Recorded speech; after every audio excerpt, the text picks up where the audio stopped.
क्षेत्र के आदिवासी पशुपेश में है कि वो जाए तो जाए किधर, जयेश की तरफ या जनजाति मोर्चा की तरफ। क्या कि जिला जनपद के चुनाव में आपने अपने मत का सौदा करके एक विरोधी विचारधारा को बलवंत को आपने मंत्री के पुत्र को जिला अध्यक्ष बनाने में सहयोग किया। क्या कमलनाथ भी बोलते हैं जयस में कांग्रेस का डीएनए, विपक्ष भी इसको लेकर हमला करता है, क्या बोलेंगे आप? अच्छा, ये वो जो उन्होंने क्या सोच के बोला होगा ये उनके शब्द है, आप उनसे पूछ लेना। हाँ। से हर दिन हजारों युवा जुड़ रहे हैं, बिल्कुल। पूरी विधानसभा में बड़ी संख्या में युवा जुड़ गए।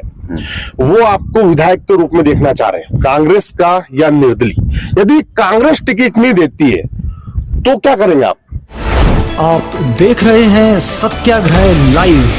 नमस्कार दोस्तों, आप देख रहे हैं सत्याग्रह लाइव। मैं हूं आपके साथ रमन बोरखड़े। सेंधवा विधानसभा चुनाव को लेकर जो चेहरा बहुत तेजी से लाइमलाइट में आया है और कांग्रेस की राजनीति में जिसने हलचल मचा दी है, मोंटू सोलंकी उनका नाम है, जयस के जिला अध्यक्ष है। आज उन्हीं से हम मुखातिब होंगे। विधानसभा तैयारियों को लेकर उनसे होगी चर्चा, क्या वो किस प्रकार से चुनाव लड़ेंगे। मोंटू भाई, आपका बहुत बहुत स्वागत है। नमस्कार जी। मोंटू जी,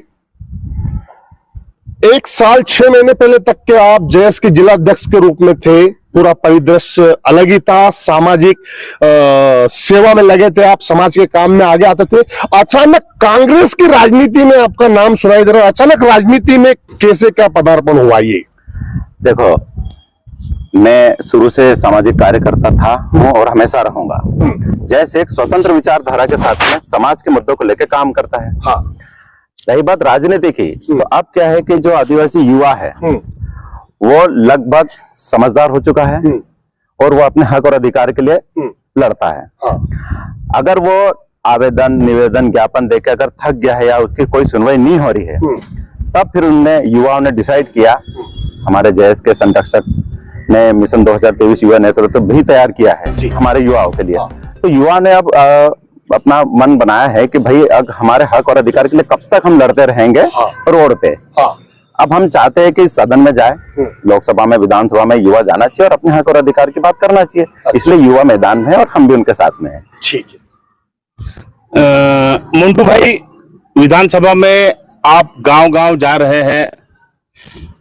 आपके राष्ट्रीय संरक्षक हीरालाल अलावा जी ने पिछले दिनों एक बयान दिया था कि जयस प्रदेश की आदिवासी सीटों पे 70 से 80 सीटों पे चुनाव लड़ेगा। क्या कांग्रेस से अलग जाके भी चुनाव लड़ने की रणनीति बन सकती है? देखो, अलग से लड़ना है या स्वतंत्र लड़ना है, मतलब किसी पार्टी का समर्थन लेकर लड़ना है, वो तो आने वाला समय डिसाइड करेगा। हम अभी हमारे आदिवासी जो क्षेत्र के मुद्दे हैं जो बहुत गंभीर है, देश आजाद हुआ 70-75 साल हो गए, लेकिन आपको भी पता है कि हमारे आदिवासी क्षेत्र में क्या स्थिति है। मूलभूत सुविधाओं से तक अभी हमको वंचित रखा है। तो हम तो अभी उसी पे काम कर रहे हैं कि हमको आने वाले समय में क्या करना है। आपका जो टिकट है वो कांग्रेस से जयस के गठबंधन के आधार पर ही निर्भर करेगा? देखो, टिकट की तो बात अभी मैं कर ही नहीं रहा हूँ, या हमारे अलावा जी भी नहीं कर रहे हैं। अभी तो हम सिर्फ काम कर रहे हैं। हम जय सदस्यता अभियान चलाते हैं और हम लोगों को जोड़ रहे हैं और उनको बता रहे हैं कि हमारे एक्चुअली हक और अधिकार क्या है, वो होना क्या चाहिए, तो सरकार से हमको क्या मिलना चाहिए, वो मिल नहीं रहा है। हम अभी उसी पे काम करें। हमारी जो थीम है वो ये है कि हम काम कर रहे हैं और हमारा जो थीम है मिशन 2023 का, वो तो क्लियर है। अब वो आने वाले समय पे डिसाइड होगा कि हम क्या करेंगे। अच्छा, आप कमलनाथ से भोपाल में जाके मिलते हैं, अरुण यादव से मिल रहे हैं आप, और जो कांग्रेस का सिंबल है उस पे चुनाव लड़ने की आपकी चर्चा बिल्कुल आम है। आपके जो कार्यकर्ता वो खुद बोलते हैं मोंटू भाई इस बार, तो फिर क्या कहेंगे आप? देखो, मेरे साथ में जो पंचायत चुनाव हुए, हाँ, उसमें पूरे युवा टीम 18 साल तक के लड़कों को हमने सरपंच बनाया है। हाँ। तो अब पूरे क्षेत्र के ऐसे विचार थे कि हम जैसे एक विचारधारा है वो उसके साथ लड़ता है। हाँ। और संविधान में लिखा है कि भाई कोई भी आदमी चुनाव लड़ सकता है। हाँ। और लड़ना भी चाहिए जी।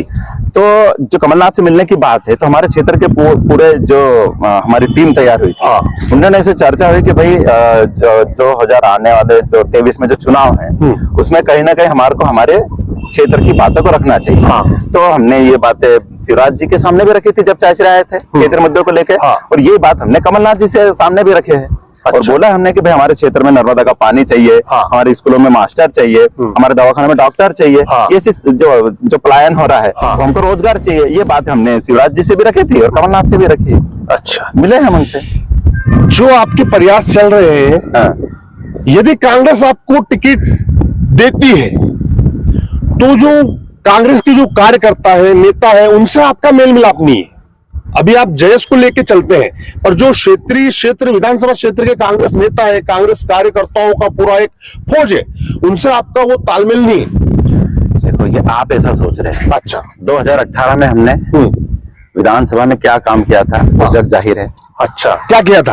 हमने क्या नहीं किया था। हाँ। हमने क्षेत्रीय विधायक को जिताने के लिए मेहनत की थी, क्योंकि हमारे को जो उनका मैनिफेस्टो था जिसमें हमारे पूरे वो हाँ। चाहे बीजेपी को चाहे कांग्रेस को, हाँ। लेकिन पूरे आदिवासियों का फायदा था। हाँ। इसलिए हमने काम किया। हाँ। और 2018 में उनको हमने विजय प्राप्त करे और 2019 में लोकसभा में भी हमने काम किया था। लेकिन क्या हुआ हाँ। कि कहीं ना कहीं हमको ऐसा लगा कि अब ये चेहरे हो गए पुराने हाँ। और युवाओं की ऐसी मांग हो रही है। हाँ। तो फिर हमने जयेश को मजबूती के साथ में करा और मिशन 2023 युवा नेतृत्व का थीम पे हमने काम चालू कर दिया। अच्छा, 2023 के चुनाव में मान लिया जाए, हाँ। देखो एक चीज तो मैं देख रहा हूँ, आपसे हर दिन हजारों युवा जुड़ रहे हैं। बिल्कुल। पूरी विधानसभा में बड़ी संख्या में युवा जुड़ गए।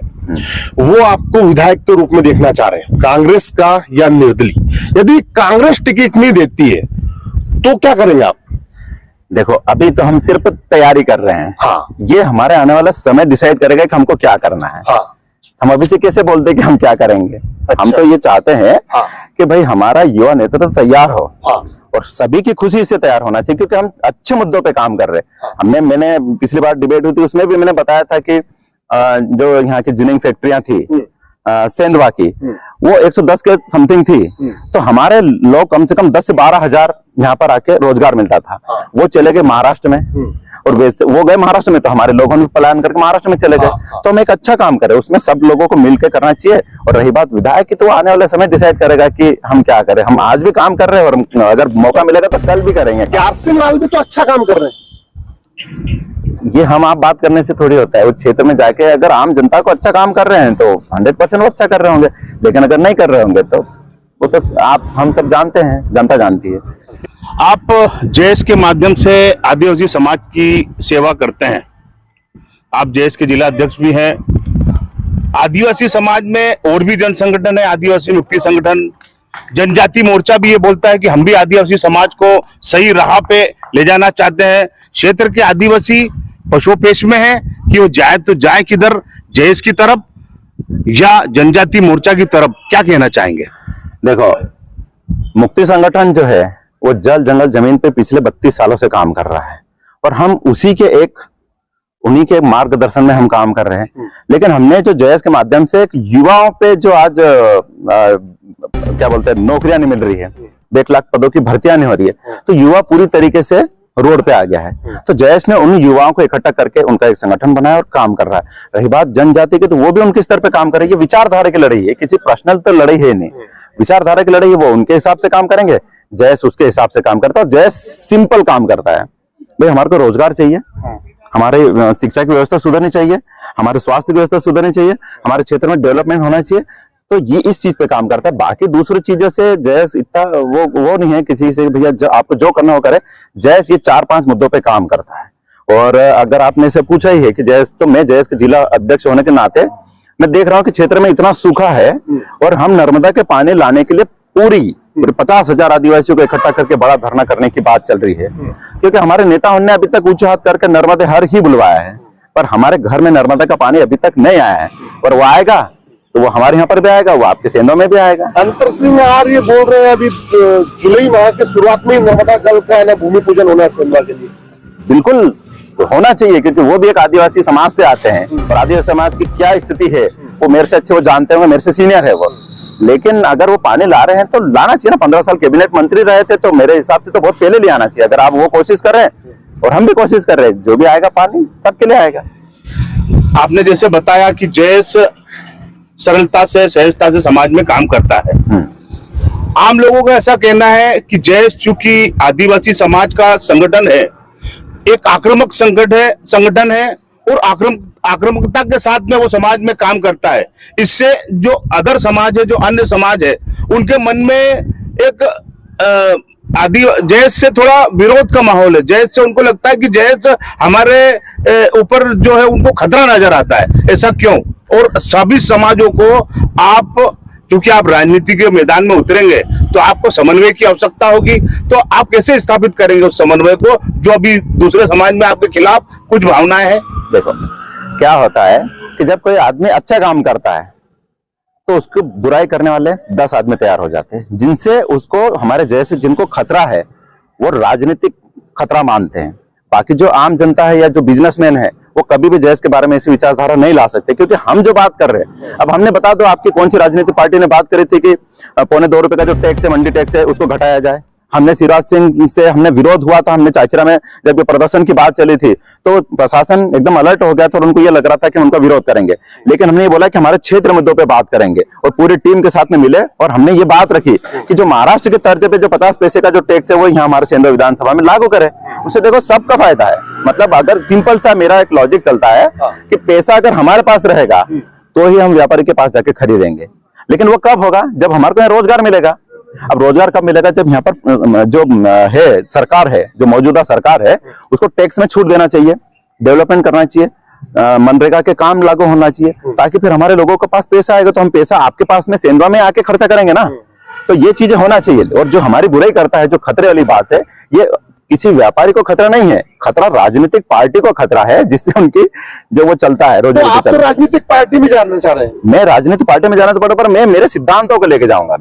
मैं राजनीतिक पार्टी कांग्रेस मैं अभी कौन बोल रहा है कि मैं कांग्रेस में जा रहा हूँ या मैं नहीं जा रहा हूँ? कमलनाथ से मिल रहे हैं। कमलनाथ से मैं मिला हूँ, मैं क्षेत्र, मैंने तो बोला ना कि हमारी पूरी टीम कमलनाथ से भी मिली थी, और मैं झूठा नहीं बात करूंगा, सार्वजनिक बात करता हूँ। मैं मुद्दों को लेकर शिवराज जी के पास भी गया था और मैंने बोला था, वो हमारे गाँव में आया था, मैं गया नहीं। आप कांग्रेस या भाजपा किसी से भी लड़ सकते हैं? नहीं, ये आने वाला समय डिसाइड करेगा कि मैं कहाँ जाऊंगा। ये हमारी पूरी टीम डिसाइड करेगी मैं कौन होता हूँ बोलने वाला। देखो, एक आपने जनपद का चुनाव अपनी जिला जनपद प्रतिनिधि के रूप में अपनी पत्नी को भारी बहुमत से विजय हुए। आपका वर्क और जयेश का और कांग्रेस ने मिलकर वो चुनाव लड़ा था, जीती भी। लेकिन आपके और संगठन के ऊपर इस प्रकार का आरोप लगा कि जिला जनपद के चुनाव में आपने अपने मत का सौदा करके एक विरोधी विचारधारा को बलवंत को आपने मंत्री के पुत्र को जिला अध्यक्ष बनाने में सहयोग किया। क्या कहना चाहेंगे? देखो, अगर आप बता रहे हैं कि हम कांग्रेस से हमारे को टिकट मिली थी और हमको लगा था, अधिकृत उम्मीदवार किया था, हमारी विचारधारा से अगर कांग्रेस ने हमारा समर्थन किया था तो अच्छी बात है ना, ये तो बहुत अच्छी बात है। और रही बात कि हमारे विरोधी विचारधारा नहीं है, वो निर्दलीय थे, हमने निर्दलीय आदमी को जिताया था। बीजेपी का जो अध्यक्ष अधिकृत उम्मीदवार था उसको हमने हराया था, और उसी दिन से बीजेपी में दो फाड़ हुए और ये लड़ाई, उनके कार्यालय में कुर्सियां टूटी और सारा चीज हुआ, और आज तक भी संगठन अलग हुआ है, आज एक होने का नाम नहीं ले रहा है। तो गुटबाजी उनकी है। हमने तो हमारा काम किया था, अभी हमारे पास में बहुमत बहुत कम था, तो हमने एक निर्दलीय व्यक्ति को जिता के और हमने क्षेत्र में विकास के लिए बात करी, और हम कर रहे हैं हमारे हिसाब से। ऐसा कहना पड़ता है कि आपने बीजेपी में गुटबाजी पैदा कर दी? दिख रही उसी दिन से दिखी, जिस दिन हुआ था उस दिन कितने कुर्सियां टूटी इनके कार्यालय में, तो आप देख लो। और हुआ है, आपने निर्दलीय बलवंत को दिया वोट? बिल्कुल। अच्छा, एक चीज है, कमलनाथ भी बोलते हैं जयेश में कांग्रेस का डीएनए, विपक्ष भी इसको लेकर हमला करता है, क्या बोलेंगे आप? डीएनए क्या होता है? डीएनए ये होता है कि जो कांग्रेस की विचारधारा है, कांग्रेस की जो सोच है, कांग्रेस की जो समझ है, डीएनए जो होता है, जो खून के अंदर होता है, वो एक वैज्ञानिक शब्द है वो। रही बात जो कमलनाथ जी ने बोले हैं, वो उनके शब्द है। हम उस चीज से हमको उससे कोई मतलब नहीं। हम हमारे मुद्दों पे काम करते हैं और हमारे क्षेत्र में आदिवासियों के साथ में पूरे क्षेत्र को डेवलप करने की बात करते हैं। कमलनाथ गलत बोलते हैं, वो उनके शब्द हैं। सही बोलते गलत बोले वो डिसाइड नहीं। वो डीएनए, जयेश में डीएनए है क्या कांग्रेस का? तो देखो, एक मैंने बताया ना, एक जेनेटिक शब्द है वो हमको कोई मतलब नहीं है। वो तो शरीर के रूप में डीएनए वो होना चाहिए। वो जो उन्होंने क्या सोच के बोला होगा ये उनके शब्द है, आप उनसे पूछ लेना। लोग आप में आने वाले नेतृत्व की छवि देखते हैं। आप इस विधानसभा के विकास के बारे में क्या सोचते हैं, जहां पर बड़ी संख्या में आदिवासी मजदूरों का पलायन हुआ, बड़ी संख्या में उद्योग का पलायन हुआ, अभी उद्योग की हालत दयनीय है। क्या सोचते हैं, कैसा विकास होना चाहिए और क्या नहीं हुआ? देखो, सेंधवा कॉटन के व्यवसाय में शायद एशिया में नंबर 2 का एक क्षेत्र हुआ करता था। उससे क्या पूरा सेंधवा का डेवलप हो रहा था व्यापारी वर्ग में, और वो जो जिनिंग फैक्ट्री से जो डेवलपमेंट हो रहा था उससे हमारे लोगों को ये फायदा मिल रहा था कि उनको रोजगार मिल रहा था। रोजगार मिल रहा था। 12 से 15 हजार लोग यहाँ पर आके मजदूरी करते थे, और वो सुबह आते थे, यहाँ टिफिन लेके मजदूरी करते थे, खाना खाते थे, और पूरा काम करके शाम को अपने घर चले जाते थे। लेकिन हुआ क्या, जब यहाँ से पलायन हुआ किनका, जिनिंग फैक्ट्री का, तो वो चले गए महाराष्ट्र में चले गए, तो हमारे लोगों को भी वहां जाना पड़ा। तो वो क्या हुआ कि एक तो घर परिवार से दूर हो गए, पूरे क्षेत्र से दूर हो गए, कट गए यहाँ से, एमपी से पूरे लोग महाराष्ट्र में चले गए। अब वहां पर जब जिनिंग फैक्ट्री गई और वहां पर हमारे लोग भी काम करने चले गए, तो वो कमाते हैं और वहीं खर्चा करते हैं, तो डेवलपमेंट महाराष्ट्र में होने लग गया। हमारे एमपी में, हमारे सेंधवा में इस चीज की भारी कमी आ गई। अगर हमको मौका मिलता है या हम ऐसा कुछ करते हैं, जब हमारा पूरा समन्वय बिठाते हैं और हम इस चीज को अगर करेंगे, तो हम ये बात करेंगे कि तो सबसे पहले टैक्स कम करें, व्यवसायों को यहाँ पर कुछ सरकार की ऐसी योजना लाए जिसमें सब्सिडी मिले, ताकि उनको भी अच्छा लगे कि यार हमारे को भी सरकार ने कुछ किया है, और हमारे लोगों को भी जो महाराष्ट्र में पलायन होकर जा रहा है और वहां जो उनके साथ में घटना हो जाती है वो रुकेगी, और क्षेत्र में यही रहेगा, तो यहाँ का पैसा यही रहेगा, तो कहीं ना कहीं हमारे क्षेत्र का ऑटोमेटिक डेवलपमेंट होगा। मोन्टू जी, विधानसभा चुनाव लड़ने को लेकर आपसे जब भी प्रश्न किया, आपने गोलमोल जवाब दिया है कि कार्यकर्ता बोलेंगे, उनकी जो राय होगी। यदि कार्यकर्ता ही बोलेंगे, आपके सभी बोलेंगे कि आप लोगों को चुनाव लड़ना है, टिकट नहीं मिलता कांग्रेस से, तो भी ऐसी स्थिति में क्या कदम उठाएंगे मोन्टू सोलंकी जी? वो आने वाले समय पे आपको बता देंगे कि हम क्या करेंगे। अभी से हम किसी भी चीज के लिए, किसी भी मतलब जो आने वाले समय के एडवांस में अगर हम बात करें, तो वो हमारे लिए अच्छी बात नहीं होगी। आने वाले समय पे आपको बताएंगे, और सबसे पहले आपके ही माध्यम से हम हमारी जो रणनीति होगी वो बताएंगे आपको। तो ये थे मोन्टू सोलंकी, बहुत बिल्कुल राजनीति में युवा है, युवा तो है लेकिन इनमें तजुर्बा बड़ों का है। पत्ते खुले हैं लेकिन खुद नहीं खोल रहे हैं। समय आने पे बताएंगे। कमलनाथ से भी मिल रहे हैं, शिवराज से भी समस्याओं को लेकर मिले हैं, ओपन नहीं कर रहे हैं कि कांग्रेस से टिकट नहीं मिला तो लड़ेंगे। समय पे बताएंगे। क्षेत्र के विकास को लेकर बातें की है, कपास उद्योग की बात करी, नर्मदा जल की बात करी इन्होंने, और भी तमाम विकास की बातें कही हैं। अब नवंबर में चुनाव होना है, ये समय ही दिखाएगा कि कांग्रेस की राजनीति किस करवट बैठती है। क्या मोन्टू सोलंकी को कांग्रेस से टिकट मिलता है तो वो लड़ते हैं, और इनके सामने कौन होगा, क्या घमासान होगा, टिकट नहीं मिलता है तो निर्दलीय लड़ेंगे, क्या होता है समय की गर्त में छुपा हुआ है। तब तक हमें इंतजार करना होगा। दोस्तों, सत्याग्रह लाइव को आपने अभी तक सब्सक्राइब नहीं किया है तो सब्सक्राइब करें और घंटी के बटन को जरूर दबाएं। और हां, मोन्टू सोलंकी को आप विधायक देखना चाहते हैं कांग्रेस से, निर्दलीय, या क्या आप मोन्टू सोलंकी के बारे में अपनी राय रखते हैं? कमेंट बॉक्स में जरूर बताएं। मिलते हैं अगले वीडियो में। जय हिंद। जय हिंद। सब्सक्राइब करें और घंटी के बटन को जरूर दबाएं।